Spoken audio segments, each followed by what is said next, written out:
Hi అండి, నమస్తే. Welcome back to Swathi kitchen. నేను మీ స్వాతిని.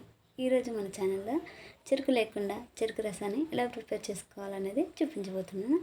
యాజ్ ఇట్ ఈస్ మనం చెప్పేదాకా కూడా వాళ్ళకి తెలియదండి. ఇంటికి రిలేటివ్స్ వచ్చినప్పుడు ఇలా జ్యూస్ చేసి పెట్టండి, ప్రతి ఒక్కరూ ఫిదా అవ్వాల్సిందే. చాలా సింపుల్ అండ్ ఈజీ. జస్ట్ ఒక 2 నిమిషాల్లో మనం ఈ జ్యూస్ని ప్రిపేర్ చేసుకోవచ్చు. సమ్మర్ వచ్చిందంటే రకరకాలుగా జ్యూసులు ట్రై చేస్తాం కదా, ఒకసారి ఈ జ్యూస్ని ట్రై చేయండి. మీకు one of the favourite juice అయిపోతుంది, ట్రస్ట్ మీ. చాలా సింపుల్గా చేసేసుకోవచ్చు. ప్రాసెస్ ఏంటో చూసే ముందు మన ఛానల్ని ఫస్ట్ టైం ఎవరైనా చూస్తున్నట్టయితే మన ఛానల్కి సబ్స్క్రైబ్ చేసుకొని వీడియోస్కి లైక్ కొట్టండి. అలాగే పక్కన ఉన్న బెల్ ఐకాన్ని కూడా యాక్టివేట్ చేసుకోండి. ఇప్పుడు ప్రాసెస్ ఏంటంటే, ముందుగా ఒక మిక్సీ జార్లోకి 1/2 కప్ వరకు తురుముకున్న బెల్లాన్ని వేసుకోవాలండి. అలాగే ఇందులోకి 1/2 ఇంచ్ వరకు అల్లం ముక్కని పైన పొట్టు తీసేసుకొని క్లీన్ చేసేసుకొని వేసుకోండి. అలాగే ఇందులోకి ఒక 10 నుండి 20 వరకు పుదీనా ఆకులు ఉంటాయి కదండి, పుదీనా ఆకులు తీసుకోవాలి. అలాగే 1/2 చెక్క వరకు నిమ్మరసాన్ని స్క్వీజ్ చేసుకోండి.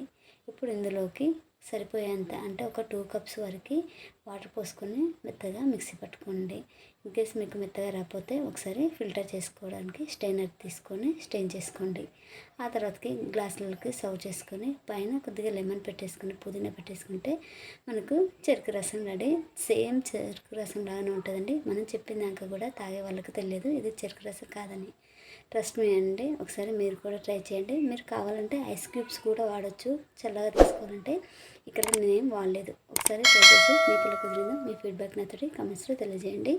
వీడియో నచ్చితే ఒక లైక్ కొట్టి మన ఛానల్ని సబ్స్క్రైబ్ చేసుకొని పక్కన ఉన్న బెల్ ఐకాన్ని యాక్టివేట్ చేసుకోండి. Thank you for watching friends.